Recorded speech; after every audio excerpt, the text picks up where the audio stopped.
Good evening, everybody. It's 9 o'clock. It's Thursday night. What else you got to do? It's here. You're here with What's on Joe Mind. It is the team stream.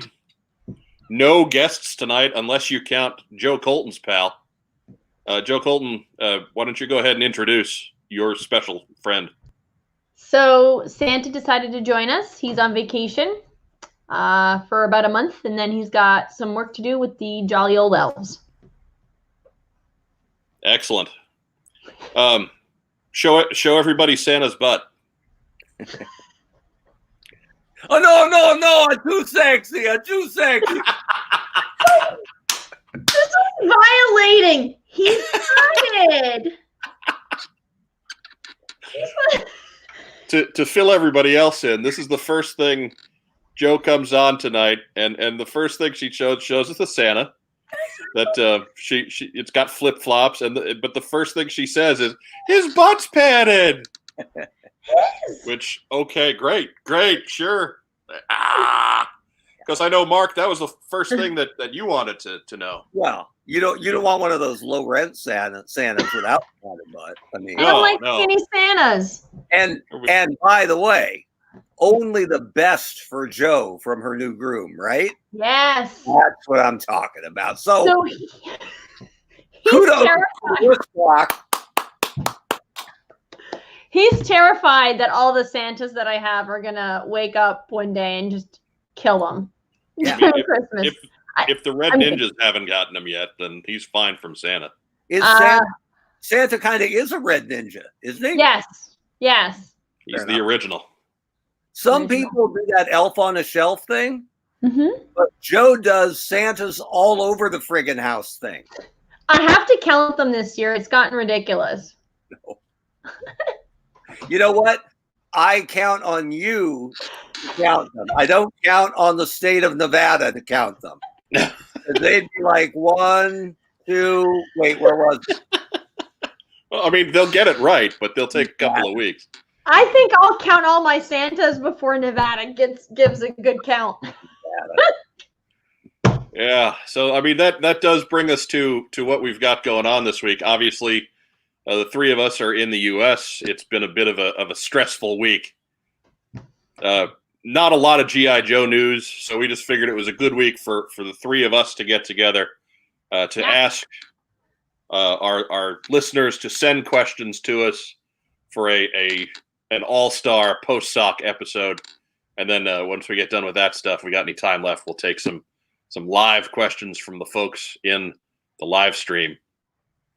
So just a good chance to step away from CNN for a few minutes and chill out with us for about an hour and a half and talk G.I. Joe. It's a good break from watching Nevada do nothing. They went home, man. They're enjoying some pad thai. They're good. They're all right. Don't worry about it. I'm convinced it's a little old lady or a sloth, and they're racing to see who's slower. Right? Who knew that in Nevada the DMV counts the votes? I didn't know that. Bizarre. Yep. They're real hot mic. No kidding.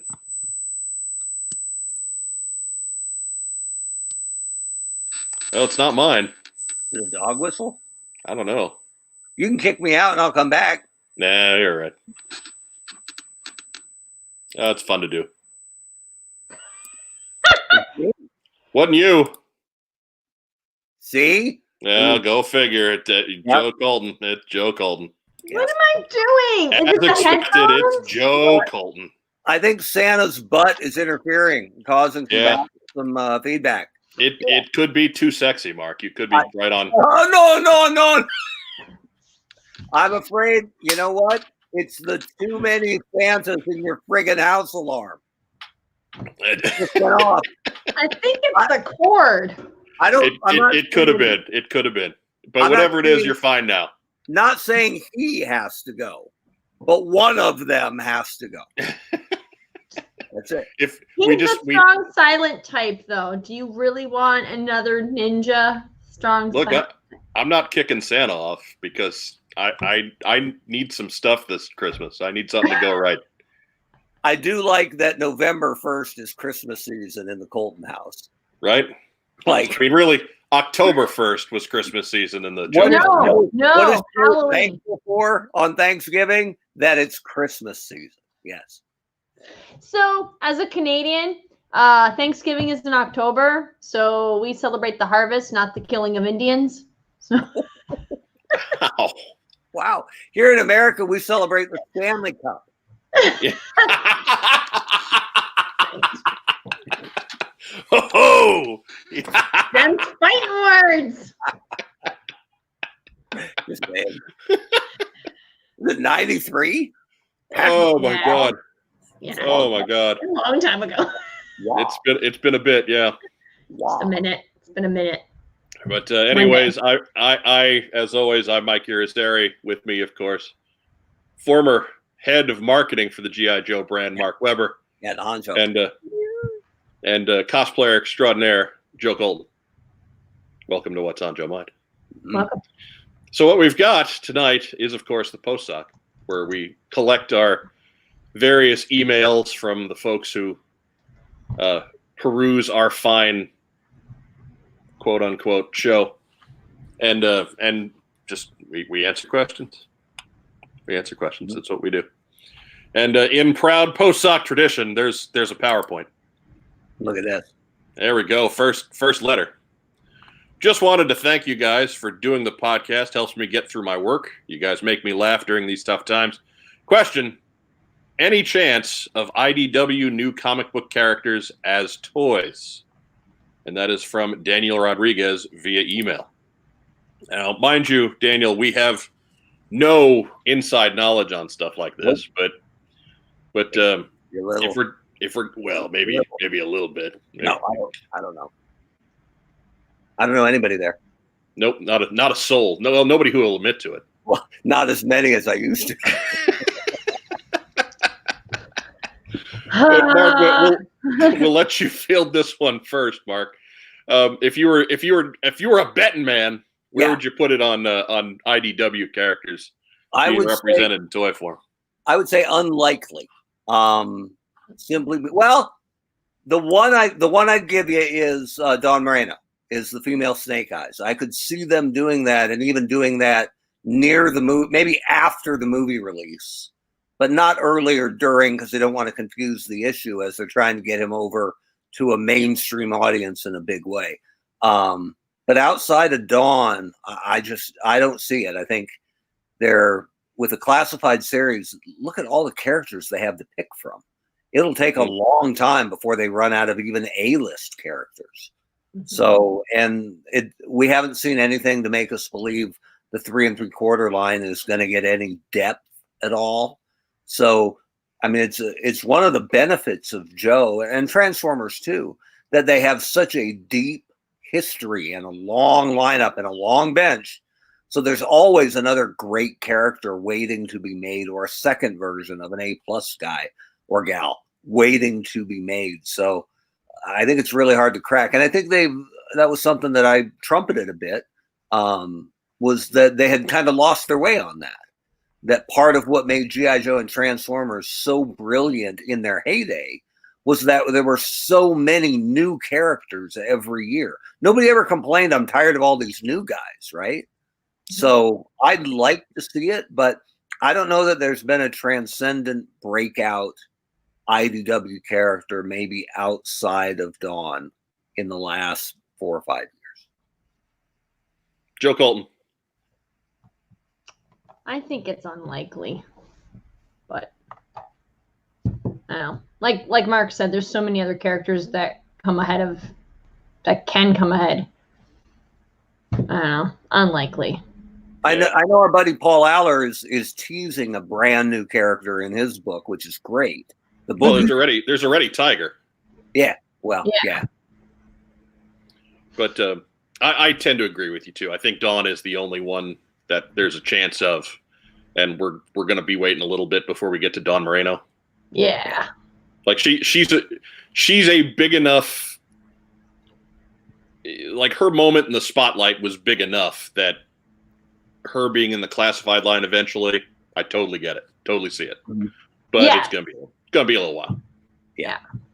Totally agree. She hasn't established as a fan favorite yet. Like they'll go through fan favorites before they get to her, I think. And I think she's come a long way, because originally, everybody was a lot of people in the community were resistant to any Snake Eyes that isn't OG Snake Eyes, right? Yeah. Didn't particularly like the Sean Collins thing. Dawn was a bit of a bitter pill, I think, at the beginning, but the more she's hung around and been a little bit more her own person, the less she seems like, the female clone of Snake Eyes. So that's good for her, and a credit to Larry's writing. But I think I don't see anybody but Dawn, and I bet there's no urgency to getting a Dawn figure out. Yeah. And in truth, too, really, how many IDW characters have there been? Yeah. I mean, not too many. There hasn't been a lot of newness, no. Throwdown. We can argue that you already have Throwdown figures. Yeah. So what else you got besides that? I got a guy made Talon. He was new. He didn't get a lot of screen time, but yeah. And Barking Fridge correctly points out Craig, but you could just say Cobra Commander, and then there you go. That was a cool look, though. I liked Cobra Commander. I thought he got kind of a short look. Yeah, it was almost the worst and the best part of IDW's original Joe run there was that the Cobras were all so much more interesting than the Joes. Yeah, the Cobra stuff was set up so much better than the Joe stuff. Joes were pretty generic.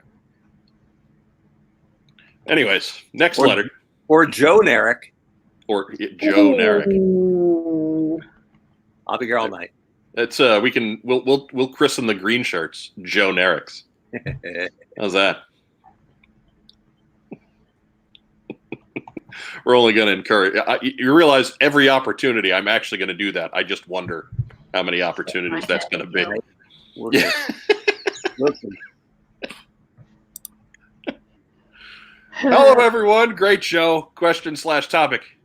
Why do you think Hasbro went with two separate Joe lines, the 6-inch and the retro line? I would think they would have to pick one or the other. Thanks for your time and show. Have a good day and be safe. That is from Mario Cantu via Facebook. Thank you for your letter, Mario. Really, this one's pretty easy in that Hasbro went with two G.I. Joe lines because they had buyers that wanted different G.I. Joe lines. They're filling a need. They decided they were going to do a 6-inch classified line, and then I'm sure they went to went to Walmart and shopped it exclusive to them, and Walmart was like, well, maybe we want to do classic size Joe instead because all these other classic lines have sold well for us. And it's something along those lines. Again, no inside knowledge on my part, but the easy answer is there's two G.I. Joe lines because buyers wanted two different G.I. Joe products. Mark, why don't you this is right in your wheelhouse, right? So why don't you take this one? Well, and I think you're dead on here, and especially that Walmart has seen a lot of value, or at least they believe in that retro play, that nostalgia play. You've seen it with Masters of the Universe, you've seen it with their Transformers line, so it kind of fits their buying pattern that if given the choice, they would want the retro figures. Now, what I think their buyer didn't realize is that retro wasn't terribly retro. Retro was 2015. Yeah, and it also meant basically reused figures. So it's even though they're good things, and I mean, I don't want to completely throw it under the bus because it's cool to see that figure hanging on the shelf, right? To see, especially the artwork. I marked out when I saw it. Big time cool. But for actual collector appeal, it's a little more limited than what Target got, right? Not that Target ever had any on the pegs, except for Roadblock. But yeah, I think they wanted the nostalgia play. That's what they went for. And I've only seen the retro line on Walmart shelves one time. So, I think it is selling well. The vehicles are a tremendous value. If you consider they're selling a single figure for $12.99, or a Hiss tank or Ostriker with a figure for $24.99, right? Who's not buying a $12 new Hiss tank or a $12 new Ostriker? I know we have them, but it's kind of like, if you could have 100 Santa Clauses, why wouldn't you, right? Well, do they all have padded asses? Is really the question. Too big to fit in the Hiss tank turret. Damn it! Right? Need a bit. But Clearly, I can Joe. build one around him. See that's what Joe Colton's going to do there. She doesn't take that for an answer. He's not driving that Hiss tank though. Santa gonna hop up there and grab that canopy and be like, "Damn, I'm making these smaller." I can make a remote control one and build it around him, and then scare the shit out of Wes. Yeah. And there we go at the 16:13 mark. Joe Colton gets our first curse of the live stream. Yeah. So for everybody betting at home, Joe Colton at 16:13 we will leave former host Carson Metaxas out in the comments to figure out the odds and who's a winner. Yeah. So Carson, be sure to let us know who's collecting. I'm trying so hard. You don't. Come on now, admit it. You don't. I think you have a curse limit for the week, and it's a big limit. But I think you use most of them on Tuesday. You only got a couple left. I know. Just I'm begging you, save one, just in case you really need it. Right? You got to have that one left. All right, I promise. Deal. All right. But Joe Colton, anything to throw in? Any thoughts on two different GI Joe lines?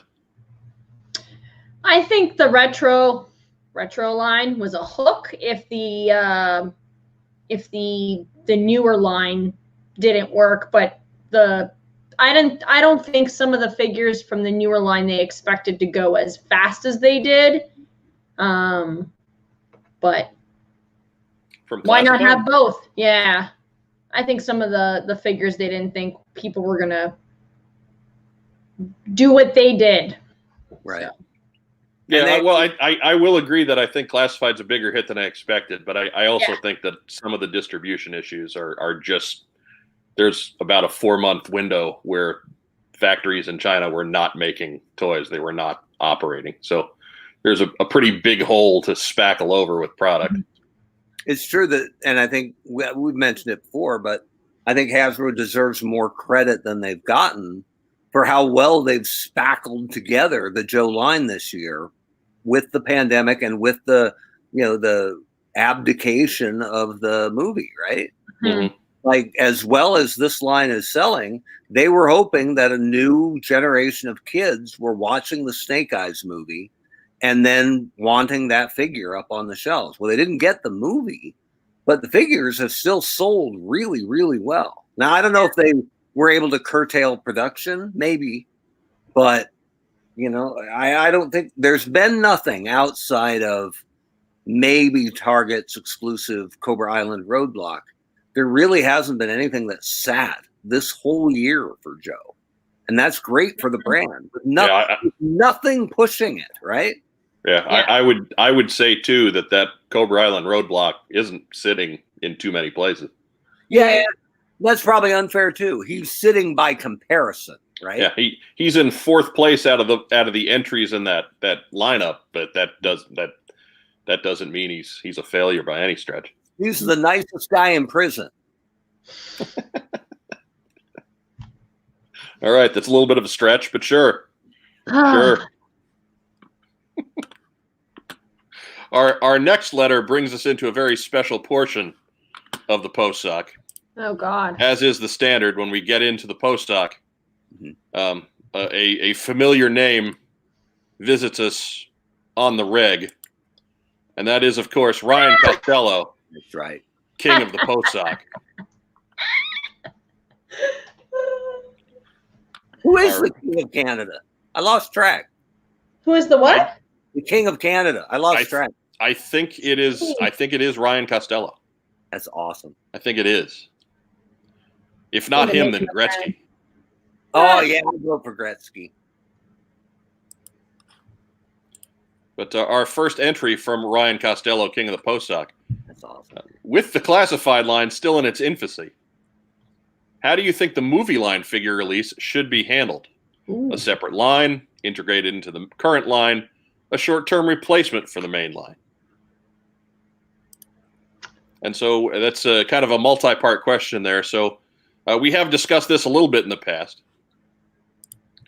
But Mark, why don't you try to get this one first? Again, as the professional, as somebody who has organized waves of figures to be sold at mass retail. Right. What would you do with the G.I. Joe movie line?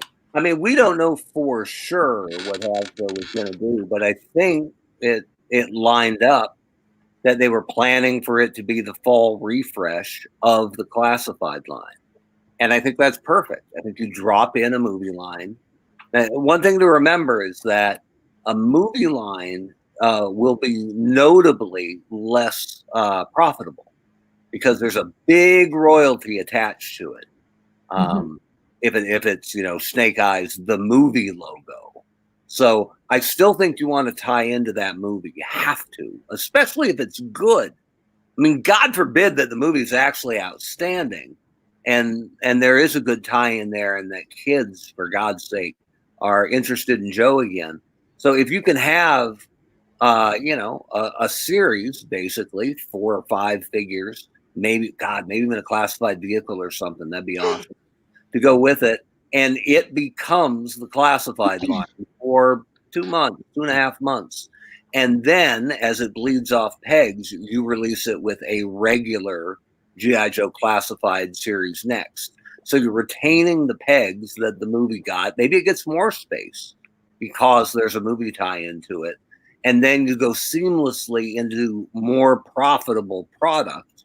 And if they can finally get the movie out when they expect it to come out, which I've heard is a problem for them, I guarantee you, well, hold on. As of 6 hours ago, it's apparently reported by Entertainment Weekly. It's October 22 of 2021. They should just say October and not put a year on it, and then They'll hit in October eventually. But I was going to say I guarantee, and I'm not going to go that far.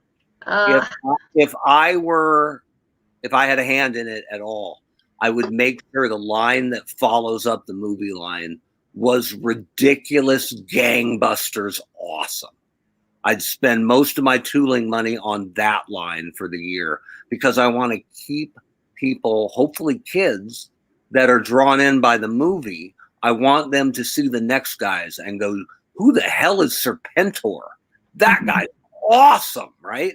Those are the kind of guys you want in that follow-up line to keep the kids on the line that you've got with the hook. So the collectors will be there. They have been there. And that's great. And I'm sure that Hasbro has noticed that the Joe collector is a lot stronger a group than they thought it was. But if they really want to grow the brand, got to do it with the youth. And so that's what I would do. I would put all Snake Eyes movie line up there, and I would put it in the 3 3/4 too. Maybe actually some, God forbid, new tooling to make that cool at Walmart, and then who knows where it goes. If I had a hand in it. Joe Colton, how would you space this one out? I have no idea. I would ask Mark Weber as the professional. Endorsements, right? Yeah, that's not really fair. That's like saying, so there's some new cosplay materials out there. Mark Weber, what do you think? I think I'm gonna wait for Joe to say, and then I'll say what she said. I'm gonna buy some Canada Dry to entice Joe Colton into the fold, and then. No, I know my lane of expertise. It is not marketing. Mike's going to say, so I'm trying to hang an Enterprise from my Santa Claus, but I'm having trouble. Mark, what do you think?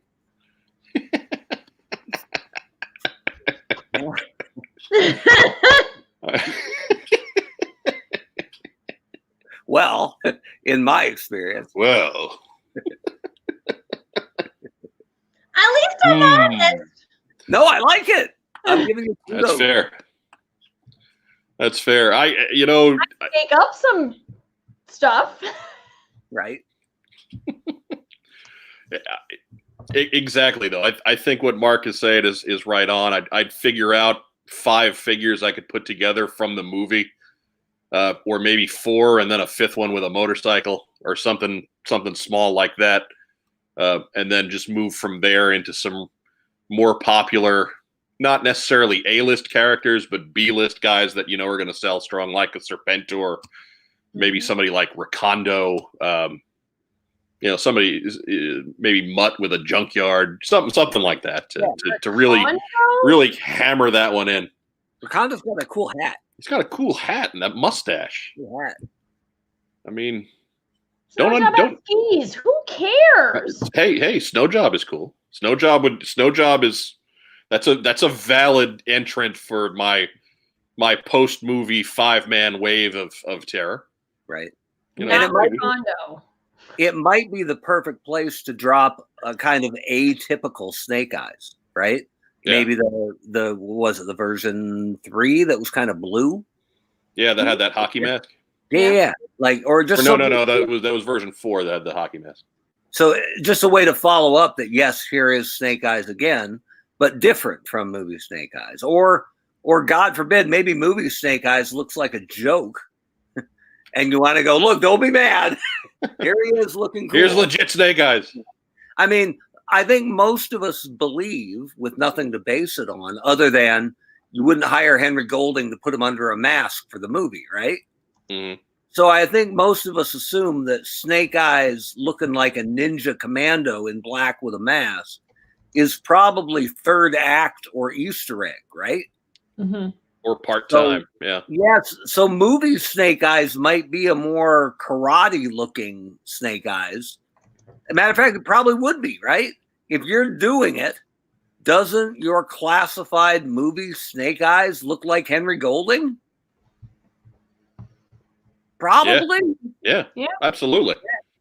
I'd rather have, really, if you're going to do a movie-specific Snake Eyes, I'd rather have one that looked more like Henry Golding, because I'm going to have plenty of Snake Eyes that look like Snake Eyes. Right. Or maybe that's how they sell the vehicle for $40, right?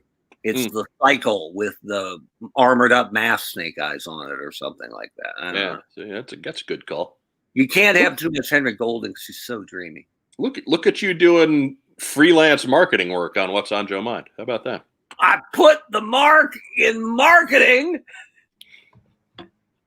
And if anybody wants to double their global net revenue, my number down below. Oy. That email, folks, what's on Joe Mind at gmail.com. Yeah. I don't know what the word, I know double or triple, right? I don't know exactly what it is when you take the global net revenue and do it times 8. Mm-hmm. That is octuple. At Hasbro, they call it pulling a Weber.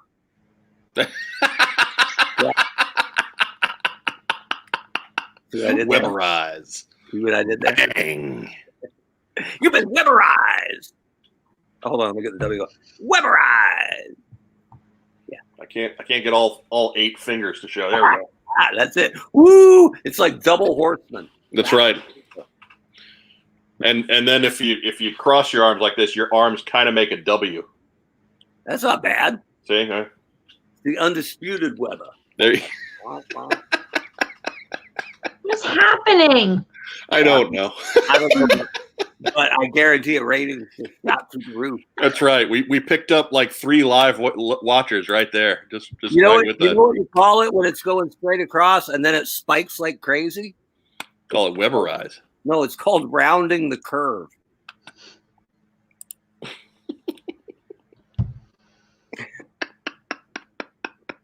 Next question. Oh, that's a Again, still from Ryan Costello, King of the Postsac. Backstop, a character introduced in 1987 as his first speaking role in G.I. Joe Operation Blackout, a video game released in 2020. Where was William telling us that? Huh? You tell William he missed something big. You tell him. He probably we didn't are even know who incensed. Backstop is. We are incensed that he missed this groundbreaking first appearance in his review on our good program. He's bringing us down. What is the next vintage character you think is set for a comeback of backstopian magnitude? Oh my god.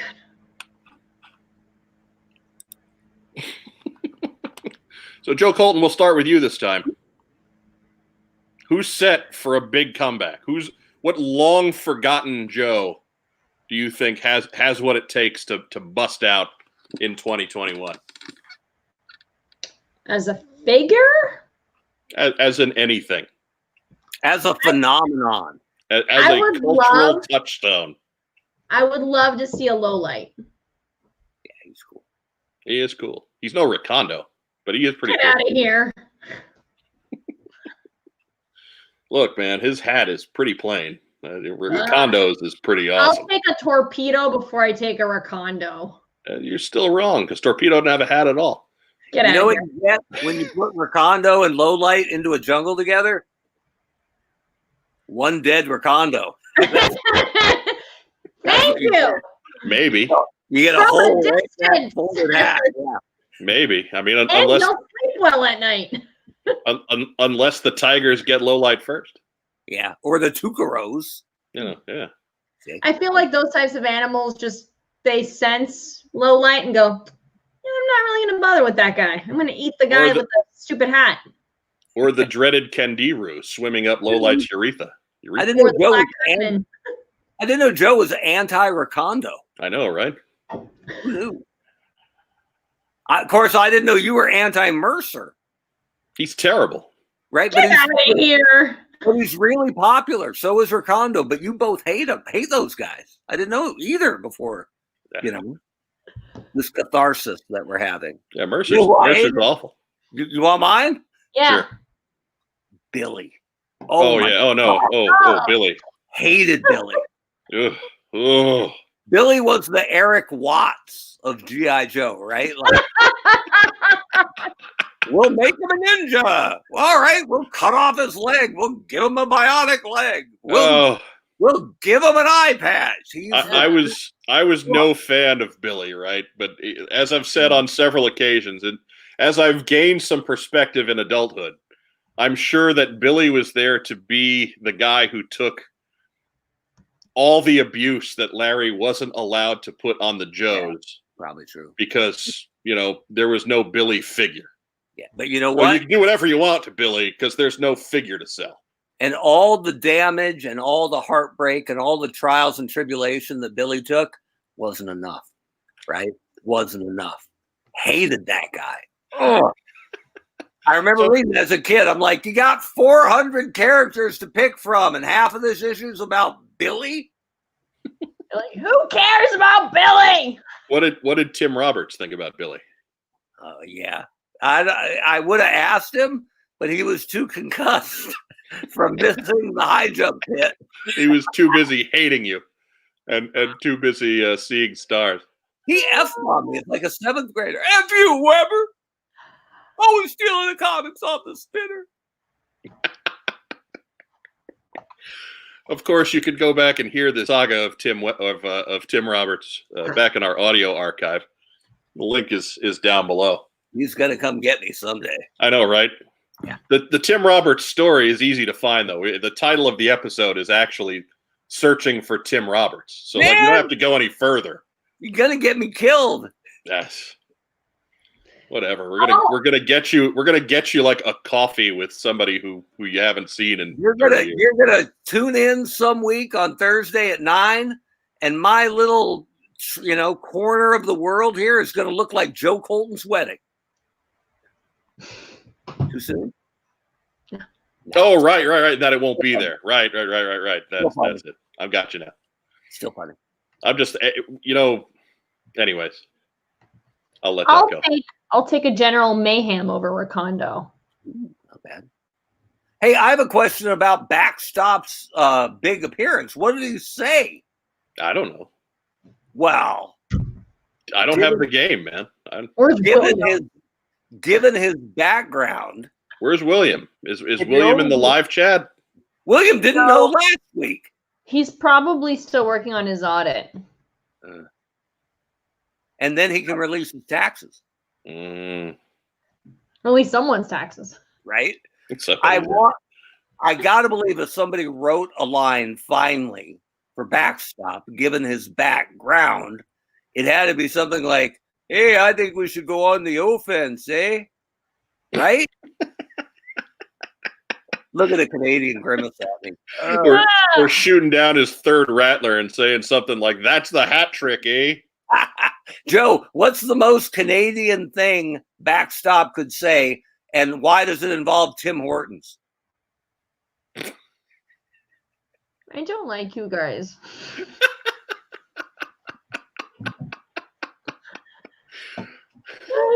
Shots tasty like poutine, eh?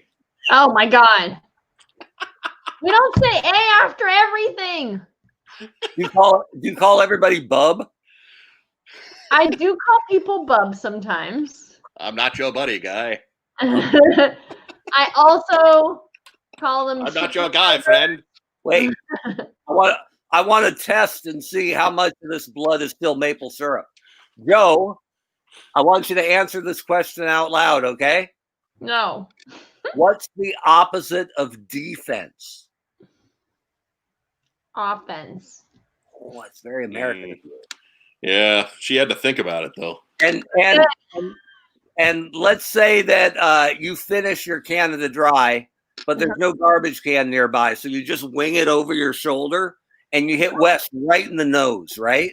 Yeah. And you want to apologize to him. So you say, Wes, I'm gonna jersey him. No. That's pretty Canadian though. No. To apologize, you would say, I am. Say it. Sorry. No. You can't set her up for it like that, Mark. Because I'm concentrating. Right. She'll bust out a sorry when we're not ready for it. I'm sorry. I know this because it's happened before. Yeah, she's been on this show for 4 years now. It's down in the archives down there. Yeah. You can hear some stories.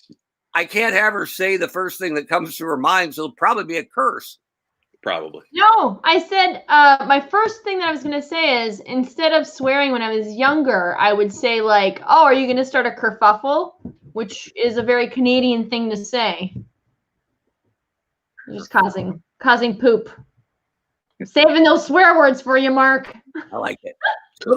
Somebody over there in the comments said we should have a swear jar. So I'm like, that's a great idea. Why would we just be having like 5-star dinners? Weber'd be like, Mrs. Weber, we're going out to dinner. No more Canada Dry, man. Once we got the swear jar for expenses. We're going to Morton's for dinner. Why? Yeah. Don't worry about it. Maybe that can be our crowdsourcing effort. That's a good idea. We'll set up our people that would order Morton's via Grubhub. We'll set up a coffee and call it the swear jar. Oh my God!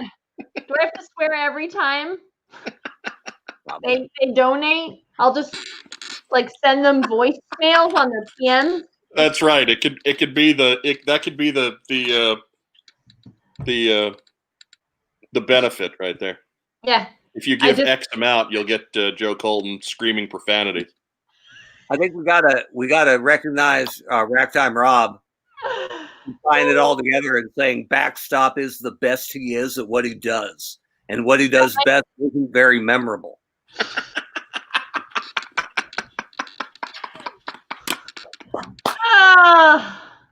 That's it. Hey, I always dug Backstop, and I like the Persuader. And there ain't nothing wrong with him other than the banana pants, which are Banana pants. in a future edition of Lazy Bastard Customs. Yes. And he is on the docket, isn't he? Yeah. We are working on that stuff. Everybody's going to forget about him before we get the next one done. But we actually have put out some. We've exchanged a list, haven't we? I think so. Yeah. I'll have to check with the staff. That's right. Get your assistant on it. All right, Derek. What are you doing? Get in here. You're a big enough deal with the British toy company. You got an assistant, don't you? Right. I'm sure. I'm sure that appropriation of her time or his time is not in any way, a problem for your job, considering this huge multinational podcast that you're a part of. Today at the toy company, the idea was let's try to put so many samples in front of Mark's door that he can't leave. Oh. That was cool. Did you smash through them Frankenstein style? No, like Kool-Aid Man. Yeah. Well, you got a red head this big. Kool-Aid Man, baby. Oh, yeah. Yeah. Did you kick any of the prototypes accidentally? I should have, especially that one. No, you know what I spent today putting together like metal, like I don't say erector sets because that immediately becomes funny. But it's like make the tractor or the race car out of little bits of metal and plastic, and like screws that like 8 of them would fit on your little pinky nail, right? Like ridiculously small stuff. And they were like, "Hey, put this together, Webb. We want to see how it works." I'm like, "Yeah, let's give it to the 6'2" guy with the hot dog fingers, right? Like Jack Kirby drew me." And I'm trying to put together this ridiculous thing that fits in like the palm of my hand. The 2 people in my department said, when I told them I was working on it, they said I'd like 6 to build. They said, "You want some help with that, Webb?" And I said, "Let me do the first one. We'll see how it goes, and we'll be able to gauge from there." And like, no lie, 4.5 hours later, I'm like, "Here's the little Jeep I made." Did I miss lunch?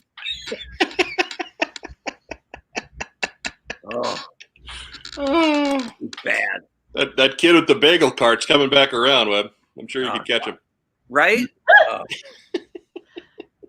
And every time there was like 5 steps, right? But every step had like 100 little things in it, all terrible instructions. And every time I would finish one step, I would allow myself to refresh Yahoo and go, "Anything going on in Nevada?" No. Nope. You knew the answer to that, though. Back to work, Webb. That was it. Down in the coal mine. That's right. And now from Ryan Costello, King of the Postsac. Yes. Next year is the 20th anniversary of the Devil's Due reboot of G.I. Joe. How do you think this series should be remembered? What anniversary celebration does it deserve?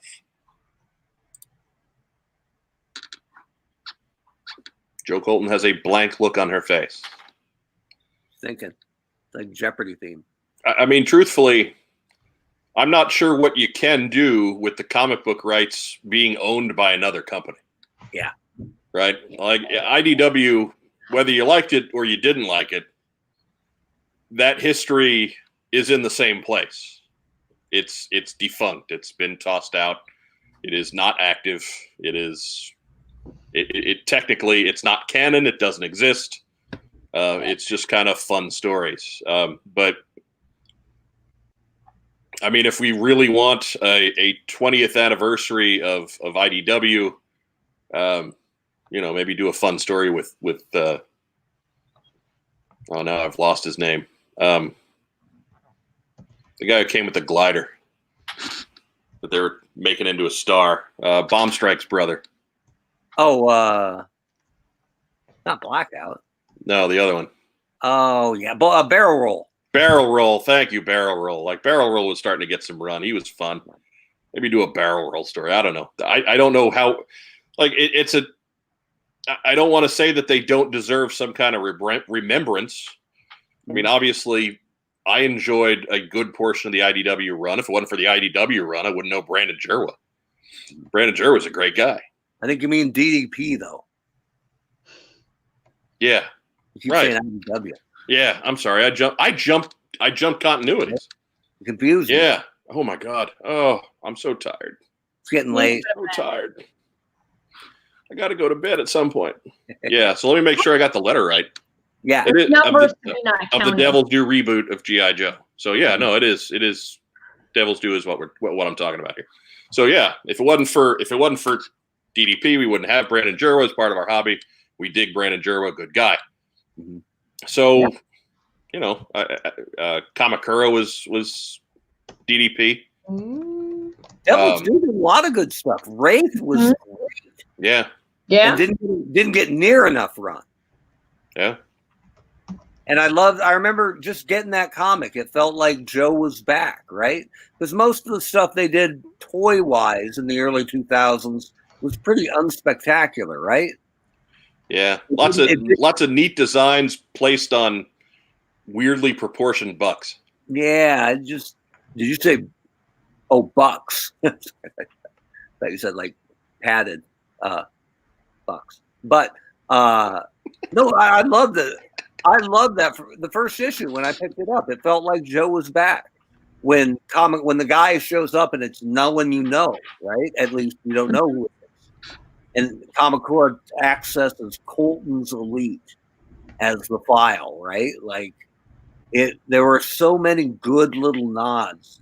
And I love the bit that Snake Eyes and Scarlet were mad at each other and you didn't know why, right? That's a great hook. So it's kind of like Snake Eyes Dead Game.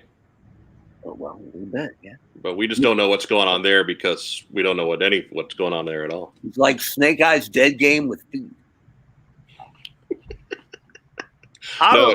It's nothing like Snake Eyes Dead Game because it's readable. I don't know if Dead Game has any legs, but I know it doesn't have any feet. Well, no, we've seen its legs. They're large and elephantine. Is that a word? It is. Yeah. Totally is. You think it helps Roadblock cook now that he can cut fillets with his jawline? I don't think it helps with fillets, but it certainly helps with cheese. Just grating cheese. Just slice right there. So bad. It's pretty terrible. And by the way, we should give more kudos to Racktime Rob for reading that every time it comes out. Yeah, it gets him a bonus. Because the rest of us just get to read it and go, well, that was terrible. And he's got to talk about it after. He's got to read it and find talking points. I know, right? Hey, you know the worst part of your week, Rob? Let's talk about it. I'll switch weeks with you, Rob. Are you sure about that? Dead Game is pretty bad. Oh yeah. We'd have to do Joe's review of Dead Game early in the week when she has more swears handy. When she can afford more. Well, I read this issue today. Did you know people don't have feet? Their proportions aren't even right. I like the way he stretched Scarlet out to 8 feet tall and laid her submissively behind Snake Eye because she couldn't possibly defend herself. Oh, where is my big, strong Snake Eyes to defend me? With no feet. Kick him, Snake Eyes, with your ankles. Oh, and your inexplicable red costume. Wait, what is that? I don't know. So I'd like to know how that guy's still employed. Let's get. You know what? People buy the book. Right now. You know, Bobby Val is beating on the What's So Joe on Joe Mine door, going, "Let me talk about."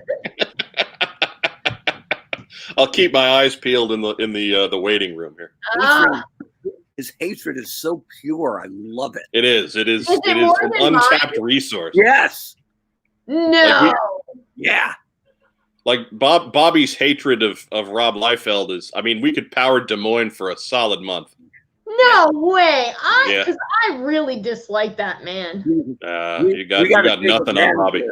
We got to have Joe versus Bobby on Liefeld hatred, and I'm not talking online. I mean in the ring. We could sell tickets like you wouldn't believe. Yeah, look. I'm taking Joe Colton. I'm taking Joe Colton in that fight most of the time, but I'm not taking her in that one. That is a Bobby Vala win. He'll shoot lightning out his fingertips. You know how, and Bobby's a friend and a talent and a guy we definitely support. You know how he's got a little bit of animosity towards a certain toy company? It is dwarfed by how much he hates Rob Liefeld. Really? God. Yeah. Like, he and I have talked about it, and we both agree how much we dislike him. But I've never seen him go, like, full angry. Yeah. Well, Bobby, one of the things I like best about Bobby is you don't have to wonder what Bob's thinking, right? But before he got into even entertained getting into toy, he wanted to be a comic book artist. Okay. So the fact, and that's such a hard business to crack into, right? Yeah. So the fact that he never got even the hint of an opportunity, I think from what he said, and he got to watch this guy just fail upward and onward and forever. Just, and I think Liefeld edged him out for that Gap commercial too. I think that's true. I think they had Bobby all set for that Gap commercial, and then Liefeld came along and it's like, "Hey, button flies, bitches," and that was the end of it. You just know that Bobby was watching the Deadpool movie, the first one. And when he walked in and pats the guy on the shoulder at the bar and goes, "Hey, Rob," you just know that Bobby crushed his drink and threw his popcorn down and jumped up in the theater and went, "There goes a hack!" People are like, "Calm down, bro." Oh, God bless him. We got to check in with Bobby soon, don't we? Yeah. I feel like Bobby and I should be in a ring with two fake Rob Liefelds and see who beats the shit.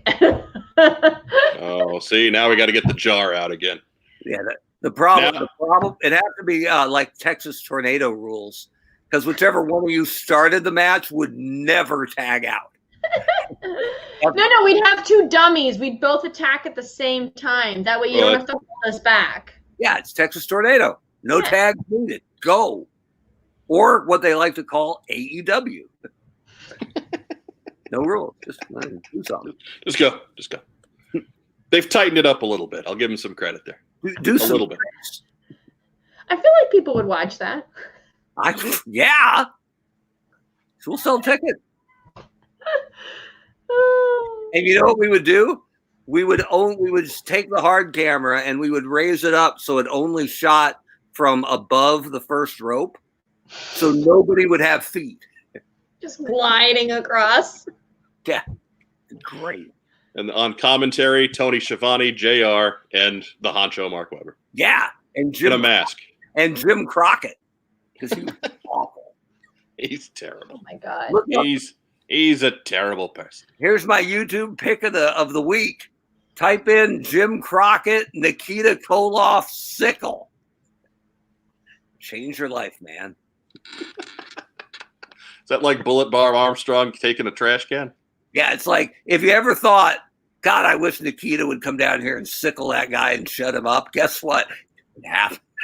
I didn't know it happened, but there it was. It happened.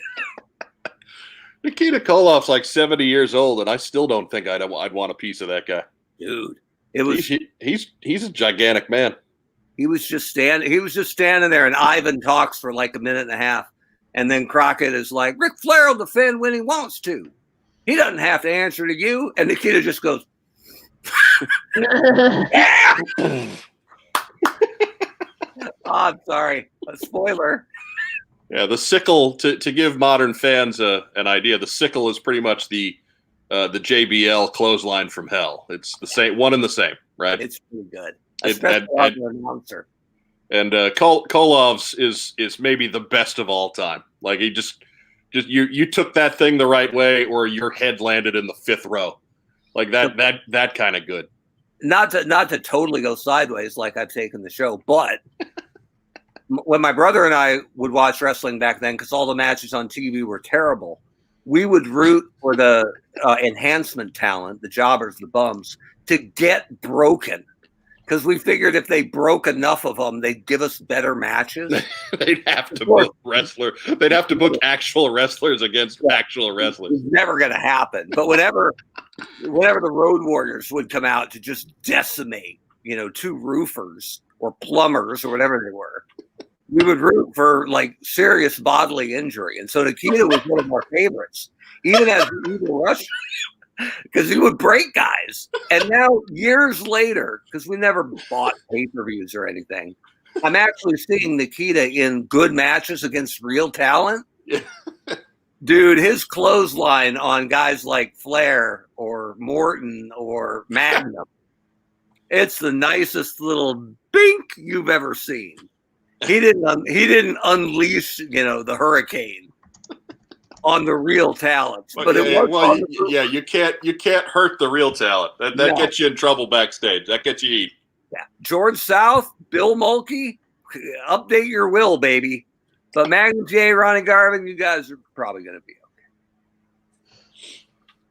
okay. Hey, what was the question? I don't know. We're well past the actual question. It's anyways. That's it for the pre-written version of the Postsac. If anybody has questions in our viewing audience, we are taking questions for the remainder of tonight's episode. Yeah. Not anything with Rob Liefeld. Pretty much covered that. And no 86 NWA, because we've done that. Mm-hmm. Well, unless you got something specific, Yeah. If you want to know, we got a little Bullet Bob Armstrong trivia going on. So good. He ate that trash can. Oh my goodness! There we go. I didn't even know you could do that when you took the trash can. I'm like, it warped your little minds. I didn't know that was in a playbook. It's like when a kid sees a football team at the last second do that 800 lateral play because there's no time left. And you're like, I didn't know that was a play. I didn't know you could do that. The old hook and ladder. Yeah, well. Backwards passes are legal. Bob Armstrong ate the hook and the ladder and the garbage can. The garbage can. The highlight of superstar Bill Dundee's career. And so people might be wondering why the name under my picture there. Oh, yeah. Is subscribe, for God's sake.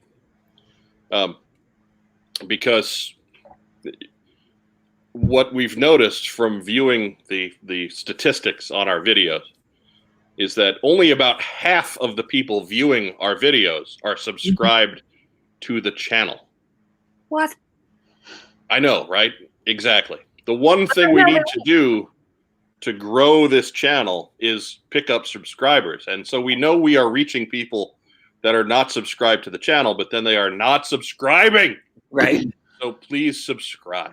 If you you enjoy what you see on What's on Joe Mind, if you like our Thursday night get-togethers, you'd like to see more of the non-live stuff that we have planned, that's all going to come a lot sooner if we can get this thing going in a positive direction. Mm-hmm. So we need you to subscribe.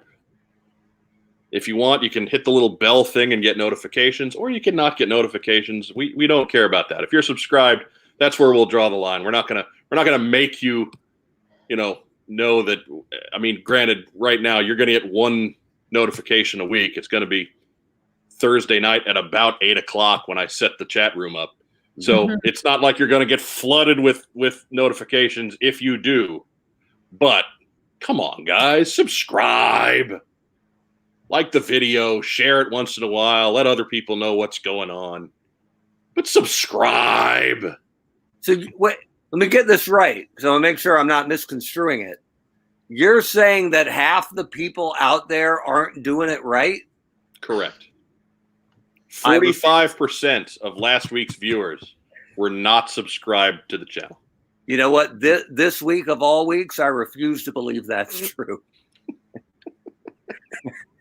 Come on. 49% of the people out there 45. are doing. Okay. Park Boylan, all the way from Ireland. Yes. You guys collect anything else other than Joe. Yes. Joe Colton, you probably have the longest list here. Why don't you go first? And the most visual representation. Right. So I collect Santas. I collect Star Trek ornaments. I collect Star Trek phasers and props from the show. What show? Star Trek, like TNG, original series, Deep Space Nine. I also collect, or I have collected, stuff from movies like Dread, the Carl Urban version, not the Sylvester Stallone version. I collect Marvel figures, Disney castles now. Collect a lot of things. Old bagels. Yes. Oh, I collect not bagels. In fairness to Joe Colton, again, having seen her place of residence, she's not at hoarder level because the things she collects are intended to be collected. Okay. Like there's no stack of newspapers in the back room. There's no, there's no bucket of Twinkie wrappers in the kitchen. There's like the things that she collects are collectibles. Mm-hmm. And while there are more of them than any person would want to count, they are, we're not at that mental instability or mental disability type phase yet. Smurfs. Go on, Joe Colton. Yes, go on. What's the one that you got what's the piece that you have that made Mark Belomo jealous? Oh, so I collect, I'm almost complete with that set because it's a limited run, but it was the predecessor to She-Ra, and they're called Golden Girls. They looked like very barbaric, Estelle Getty. More like barbarian type version than He-Man and She-Ra. And I have the hard to get castle as well as the two chariots, the dark horse and the white horse with the chariots. And I have them in the even rarer edition of from Canada, which has both the French and English version translation on the back. So thank you. Isn't the French version just A after the English? No. Wait. Once she gets the mail away, negative version of B. Arthur, she'll have a complete set. Right. Mm-hmm. Well, because the Reba Clanahan figure comes on her back. Don't know why. Don't know why. Isn't there some Wonder Woman in the collection as well? Oh, there's a ton of Wonder Woman. A lot of G.I. Joes, but other than G.I. Joes, Batman is also in there. What about robots? I'm not a big robots fan, other than Robotech, which I have a collection of Robotech. And Wes sleeps on the porch. Wes actually has his own place down the block. He didn't do anything wrong. No, it's just part of the game. Wes has to sleep in the guest house because it's not all full yet. I know. We dig Wes, and we know you love him fully and completely. Yes. But how much stuff do you have to sell before he can move in?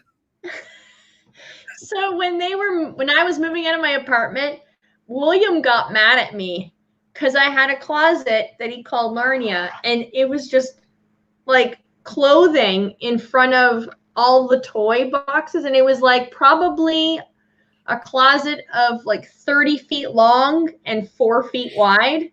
and like 9 feet tall. And he was just like, what is wrong with you? And I was like, mm-hmm. And then there was a closet that was hidden by bins of costumes. And so I moved those out of the way, and it was full, like it was like a 5x5 closet, 9 feet tall, full of toys. Yeah. Not a problem until the funds run out. Right. Not a problem. Joe Colton someday is going to have the craziest garage sale in history. Mark Weber, what else do you collect besides G.I. Joe for our friend from Ireland? I've collected comic books for a long time, but not a lot really. Just every Joe comic I could ever get my hands on.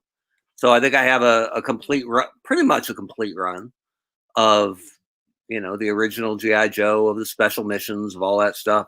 Look, I bored Joe. Whatever. Right. Can you change her name to Santa? I cannot. No. I cannot change your guys' display names. All right, fine. Transformers, but I'm kind of picky. My 3 main guys are Skywarp, Grimlock, and Prowl. So basically, if those guys come out, I'm in. And of course, G.I. Joe. Anything that's G.I. Joe, I am all over. So, but that, it's not too. I have a lot of stuff, but there isn't that much incoming, right? Because they're not making that much Joe, and I guess it's Joe Comics and Uncanny X-Men.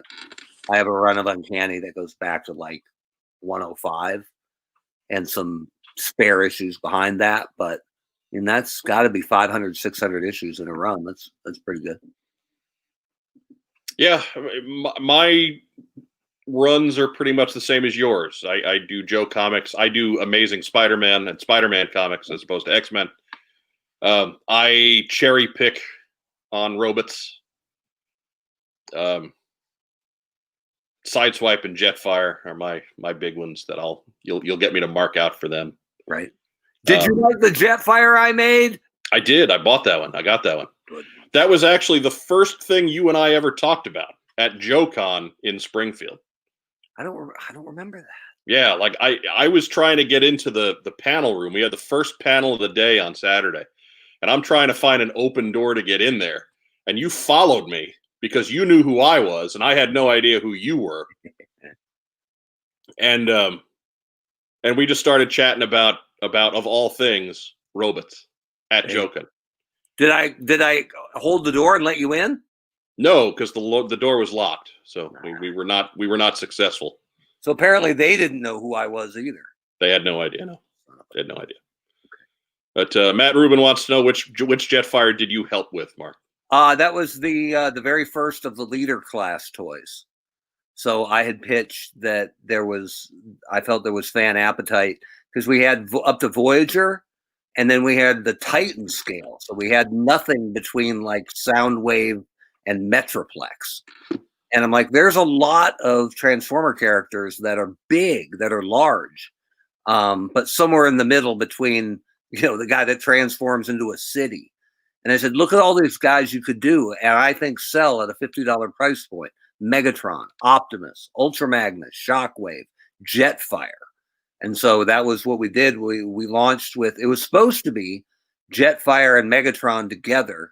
And for whatever reason, they could not get the Megatron done on time. So Jetfire actually launched that leader class. And he was the one with all the chromey red on him, which I didn't want, but you don't win everything. So, but other than that, well, and the Japanese version of him didn't have the chrome. They just went with straight red, like the OG Jetfire. So, and John Warden, who worked on Joe forever, and Joe for a while, Transformers Forever, truly, was the guy who worked really hard with the legal department because Harmony Gold was very careful about. They were super litigious because they owned the rights to the Valkyrie from Robotech. So we had to figure out what was Jetfire enough and not Valkyrie enough that we could use and it wouldn't be actionable.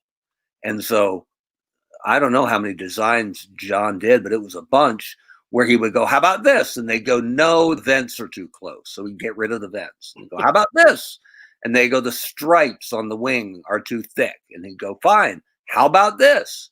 So he was incredibly persistent and deserves a ton of credit, because it would have been easy to do a Jetfire like they've done over the years that looked nothing like the Valkyrie or the Jetfire we all loved, because the Valkyrie's ridiculous cool. But John, instead of just mailing it in and doing something that was an Autobot jet, white and red, man, it's Jetfire, he went back up to legal like a dozen times with small tweaks and got them. Anytime they pushed back, he would change it just a little. And so in the end, it came out with something that I think is really representative of, or as close as Hasbro was comfortable to get to that original awesome G1 Jetfire. There you go. There we go. They Gone asks, what is the one collectible you got you never thought you'd get? Good question. Joe Colton, what's the one thing that you got that you never thought you'd get? Is it that Golden Girls castle?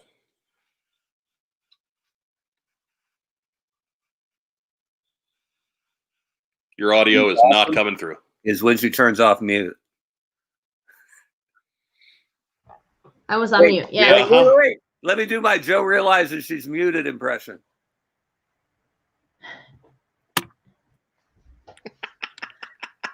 Pretty good, right? Because video, audio, some things never change. Yes. I thought I would get the castle because I was really hunting that for a good 4 or 5 years. I'm surprised Mark doesn't have one because he's got everything. I never thought I would get a Dread helmet made by the same guy who made Carl Urban's helmet for Dread. Pretty good. Mark Weber, how about you? I never thought I'd get a flag. Never. Like when I was a kid, when we saw that in the catalog, like when I started collecting Joe in year 2, me and another kid on the block realized we couldn't buy everything on our own. So we pooled the collection. And we would pick out, you ask for the Slugger for your birthday, I'll ask for the Hydrofoil. And that way we got it all covered. And when the flag came out, we were both like, yeah, we're done. There's no way. Your plan had been sunk. We only knew one kid in town. Now, granted, Bend is small. We only knew one kid who had it. And nobody liked that kid. Like, we wouldn't even play with him to see the flag, right? Hey, same thing in our town, man. Right? I knew one kid growing up that had the flag, and nobody wanted anything to do with him because he was kind of a little rat bastard. Yeah, that's it. It's like the parents who tie a pork chop around their kid's neck so the dog will play with it. Yeah. Right? Like, and we tried to trade for Keelhaul like crazy though, right? We would offer like 12 figures for Keelhaul because there was no other way to get him, right? I mean, until those mail away pamphlets came like the next year and said, please take all these surplus Keelhauls. Right, but they had never been like cool, rare vehicle drivers before, right? Before it was all a mail-in was like, get Zap. You know, it wasn't forbidden fruit or anything. So I don't mean to interrupt you here, Mark, but Joe Colton, what are you looking at? I'm trying to find in Mark's book the castle, the Golden Girls. Not my book. So you can see it. Not your book. It's not your book. Not other book. Mark Belomo's book, Totally Tubular, 80s to us. Anyway, long. It would have been good to let us know about that, so we didn't think you're like reading the paper. She's checking Nevada. Anything? Nope. Nope. I don't have to check that. But anyway, never had the flag. Never thought I would get it. And then for my first Father's Day, my wife, the lovely Michelle, said, "I'm getting you the flag. You find it. You find it because I won't know. You find it, I'll pay for it." And so this was 2007, and it was $200. That's not even that long ago. $200, and I think $85 shipping. So A third of the purchase price was shipping. But yeah, the friggin' flag. Never thought I would have it, and now it's all boxed up, down in the basement. But there it is. So that's mine. Like I think a lot of Joe collectors are, right? It's a grail, right? Not only because it was so expensive back then, but somewhat fragile for something they nicknamed the coffee table. And there just aren't that many left. Mm-hmm. Yeah, I'm in the Admirals Club. Proud to be here. I had a Defiant growing up. Well, later on. And then I sold it to get money for college and have regretted it ever since. College is overrated. Right. What did college ever do for you? Nothing. You could have learned 14 languages on your own. Right? You could have skipped college and stayed making money on the Toronto street racing Fast and the Furious circuit. I could have. I know, right? The Tokyo Drifter herself, Joe Colton. The Mississauga Drifter. The Kamloops Drifter. The Young Street Drifter. The Medicine Hat Drifter. There's rainbow in Toronto. Medicine Hat. Great talent. How do you decide what to purchase based on available space? Joe Colton. Yeah, my answer is easy on this. I have no available space, so I'm not buying anything. Joe Colton, you're next. Yes. Let's ask the girl with the 4-foot Santa Claus next to her how much available space factors into her purchasing decisions. She's so stressing I out a have little. to buy him Weston. She's stressing out a little bit. Rather than don't crack your knuckles, just touch Santa's padded backside. It'll make you feel better. Yeah, there you go. There you go. Molesting Santa. That's right. I YouTube. don't. That's it. I don't. I really don't. I look. We know you don't. Do I want it? How badly do I want it? So I'll think about it, and if I'm still talking about it, like a day or a week later, I'll get it. That's reasonable. And Mark Webber. then I have to figure out where to put it. There you go. Collateral damage is collateral. Deal with it later. Mark Webber. Is that how it works with Wes? He's nice and thoughtful and cute and cosplay guy and Tiny. And a former EWA world champion. I don't know if I have space for him, but what the hell? Yeah, he just stuck around. And I was like, oh, okay, you're becoming part of the life. I got it. He's in. He stuck the landing. We're good. An indispensable part of the Joe Colton experience. Mark, how bad does space figure into your thinking? You got kids, man. Yeah, I got kids. Most of my stuff's in the basement. Like I look at guys who do this for a living, or it's a big. I mean, I love doing What's on Joe Mind. I love being connected with the fan base still, because I've always been in the fan base. I love talking to you guys weekly. We have a great time. But if are you subscribed, for God's sake? How do you do that? I've heard about it. It's a button down there. Oh. Subscribe, for God's sake.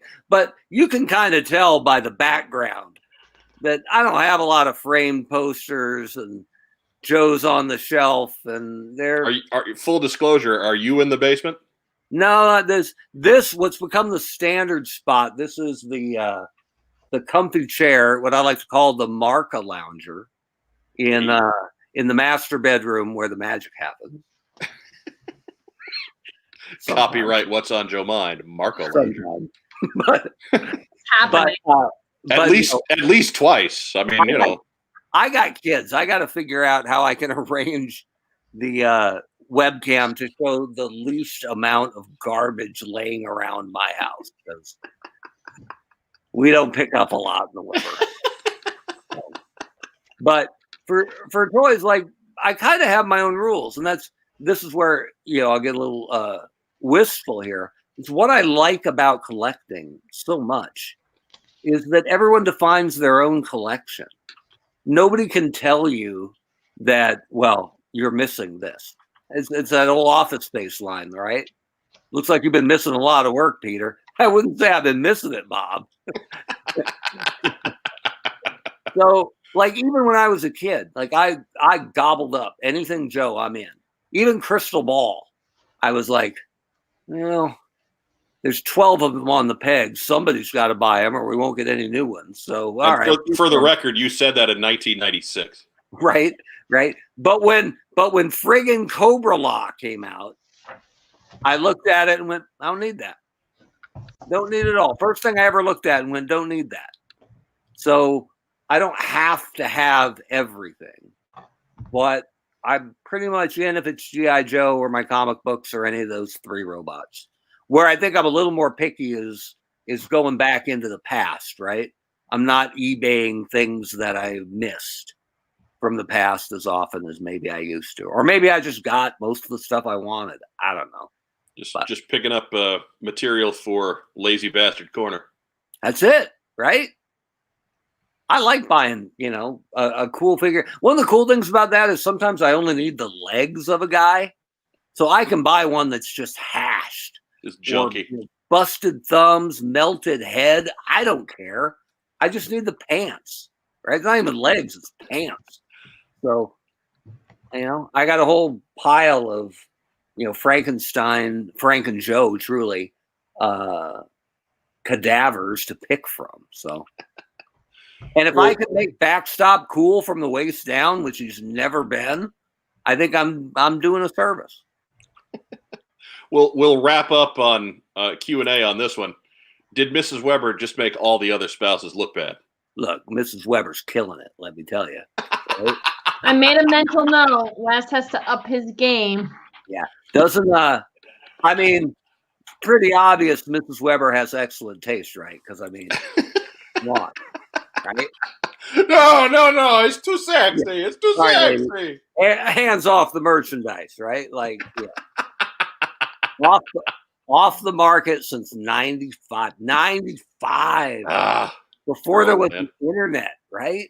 Good. Something like that. Pretty much. Before there was an internet that we cared about. Yeah. If you wanted to send naughty pictures, you had to go get them printed and actually mail them. You could download them in 95, but it would take about 3 weeks. Yeah. Yeah. Oh, bad. I remember the dial-up in a Photoshop. I wish my kids knew what the dial-up noise meant, right? That you had to wait 30 seconds, right, or a minute to actually get on the internet. But anyway, hey, Mrs. Weber's top shelf. Absolute. Well, we're going to bring it into the station on this one. We'll do a quick round of shout-outs. Hot Show Mark Weber, you got some shout-outs? I was actually more prepared for what we got in. Oh, I guess go ahead and give us a quick one then. Okay. For what I got in or my shout-out? What we got in? What you get in? I got 3 things. Look at this. This is awesome. I think it's from Joe Stickers. Yep. Can anybody figure it out? Is it for the Slugger? Yeah, but which one? The later one, the 90s one. The Toys R Us. I never got that. I passed it because when it was new, I still had the old Slugger. So why do I need it? But I got it a couple weeks ago, a really good one. Because it's tan. Unassembled, right? So I actually get to build it and put stickers on it. It's going to be awesome. Can't wait. This one somehow escaped Miss Colton. Oh, no, I have him. Yeah, but you don't have this one. Not that particular one. And you need it. Not yet. So suffer. But it's my first Red Ninja. Just came in from the Pulse, believe it or not. So happy with him. And then for you classified folks who are lamenting the need for realistic weapons, I don't know if you guys have seen the Grim Knight from McFarlane Toys, but he comes with like 8 billion weapons. Oh, nice. So that's all I bought him for. Like he's the anti-Batman, right? Batman doesn't use guns because this guy has all of them. So And another thing that we've talked about before that Hasbro doesn't get enough credit for. This is Grim Knight, who just got hung. He looks great, but look at that belly band holding him in place, right? Look, You gotta tilt it a little bit. Yeah. There's not a whole lot of light getting to it, so it's Come tough to see. on. Well, Yeah. he's got a big. Oh, that's not good. There you Yeah. go. Like There. See yeah. it? Okay. Look Yeah. at that band across his jet black figure, holding him in place. Hasbro's done a great job on Classified on getting the figures to look good in pack without strapping them down with 800 seat belts. So, Red Ninja, Grim Knight, Slugger sticker. That's a good week. It's a quality week. Yeah. Joe Colton, what'd you get in besides padded Santa? Do I have time to run and get her? No. Yeah. Have Mike go, and then you go third. Sure. What'd you get in, Mike? Nothing. Ah. No, wait. It's in front of you. It's a can. I went to Missouri and got some Diet Dr. Pepper with cream soda because they don't sell it in Indiana. That's what I got this week. What'd you get? Soda. Oh. So Joe Colton, what we got there? this is Lady Tremaine. She's from nasty. Cinderella. Yeah. So They made Better a- known as the Wicked Stepmother? yeah. So they made a limited edition for this line, and it's like the villains go to a masquerade. And so You need to take a photo of it and put it in the comments of the video. That kind of works. Kind of. kind of It no. worked a little. Okay. Lots of reflection coming off of that. It's very shiny packaging. So Yeah, I'll take a picture. yeah. Is Lady Tremaine a favorite villain of yours? I loved the details on her. My favorite villain is the evil queen. Yeah, she's big time. Yeah, but She's no- she, She's no Scar. no. Scar. They Or don't whatever have that to guy's be name was in the now. Aristocats. Yeah, Nobody So- likes the Aristocats. I got her, and then I just ordered the evil queen yesterday. So I'm only doing the 2 out of the set for those. Oh wait a minute. My Joe is lying meter just went completely off. No, I really. So, So when- sometimes the Joe is lying meter goes off before Joe knows Joe is Yeah. lying. So as nice as that is, and it looks tremendously high quality, if they come out with a Maleficent, you're like, nah. They Don't did. be- I don't Oh, like really? her. Yeah. Oh, okay. Yeah. It's not really great. It's very simple. It's not as intricate. So it's not worth the money to me. You know, I stand corrected, and I apologize. That's fine. What about the Black Dragon from Sleeping Beauty? That thing's awesome. Yes, but they didn't make one. They have an Ursula, and she looks kind of cool, but I was like, meh. Is she the human Ursula or the all tentacled? The tentacled one. Like, she's wearing the crown on one of her tentacles, and That's not bad. it looks really cool. I'm just like, It probably weighs like 50 pounds, though. probably. You're not big on the Little Mermaid. They're all 2.5 feet Look at me. tall. Like, they're gigantic. So when I got her, Wes was just like, "You're collecting castles. What is this?" And I said, "I only want 2." And he said, "You say that, but you have like 100 Santas." And I was like, No, just the 2. Because Wes knows. Yeah. Mark Weber, shout outs. Shout out. Here we go. Let me steal it. Let's shout out to the half of America who made a good decision this week. How's that? There you go. Yeah, interpret that how you want. I've been wearing blue all week. I'm going to wear it all week unless I have to wear all black one day. We'll see how it goes. Nevada, Georgia. You're not bitter, and that's what's important. Arizona. Look, yell hey, at them.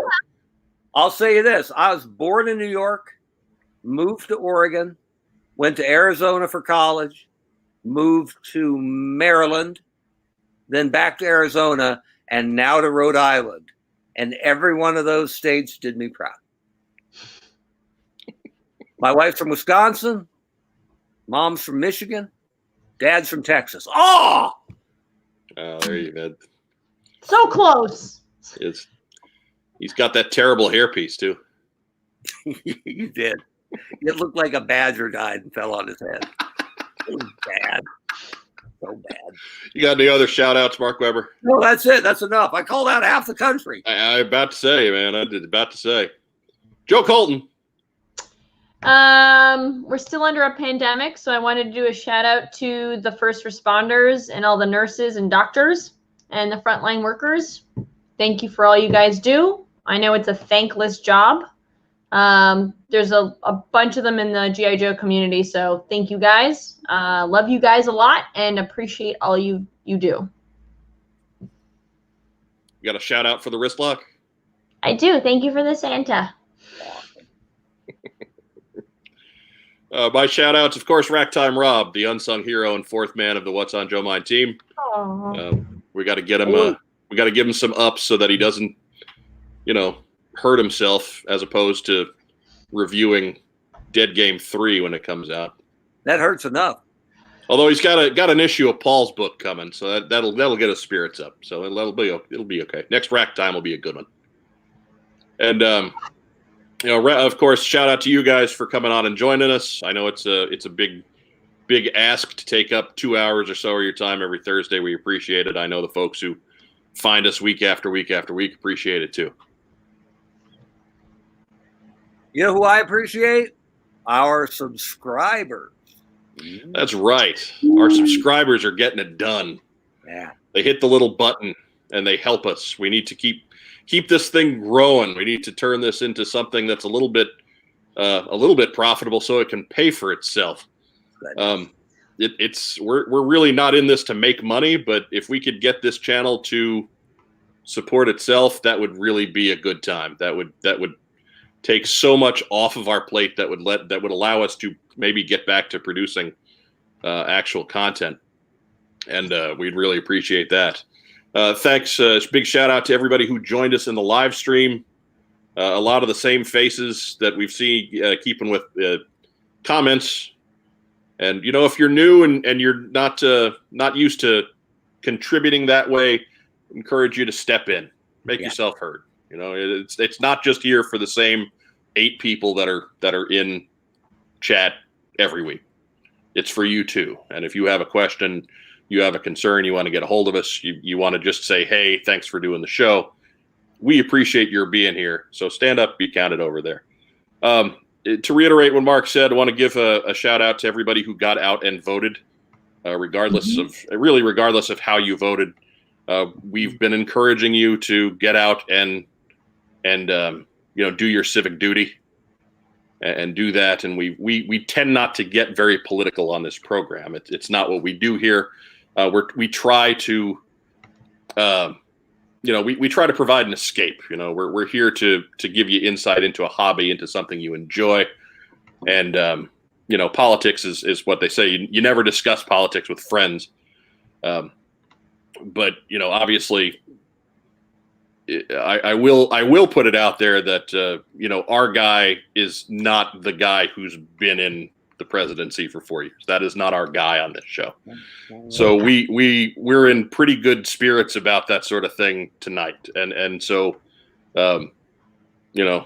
just encourage everybody, regardless of if your guy won or if your guy lost the big presidential election this week, that we are still all in this together. We are all still friends and neighbors, and we are going to have to go forward together, regardless of how this election turns out.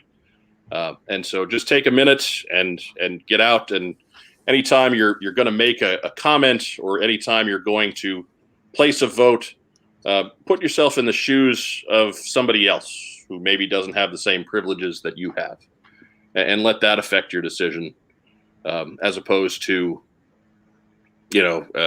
looking for questionable sources on YouTube or going to your favorite, politically charged website and just finding arguments that support the conclusion that you already have, as opposed to, forming conclusions from the research you do from legitimate sources. God forbid we do that. But just take a minute, practice your empathy. Put yourself in the shoes of somebody who's less fortunate than yourself before you go out and do anything crazy. But as Joe said, we are still in a pandemic, so be sure that you're keeping your protocols up there. Wear your mask. Wash your hands often. Practice social distancing. Don't go out unless you have to, or maybe if you are going to go out, make sure that you continue to practice all your other safety procedures. We've got Aaron is going to be at the toy department on Saturday and Sunday this week with the Joe pop-up store, and we certainly want that to be successful. If you're close to Cincinnati, yep. Get out and do that. But wear your mask, and if Kenny gets rough with you at the door about not practicing safety protocols, listen to Kenny and practice your safety protocols. Yeah. So, like I said, we're not here to cap off anybody's fun, but hey, have fun and think of the safety of other folks, and we'll all be done with this just that much sooner. One hope. Because it's time for us to come together as a nation and watch Nikita Koloff sickle David Crockett on YouTube. Full circle. Yes. Boom shakalaka. Yeah. That's a dandy. It's just boom. See how I just tie that boom. Beautiful. For Joe Colton, for the sickle, Mark Weber. I'm Mike Irizarry. Thanks for joining us here on the TeamStream on What's on Joe Mind. Enjoy the rest of your Thursday. Have a great weekend, and we'll see you next week. For Joe Colton, for Santa Claus.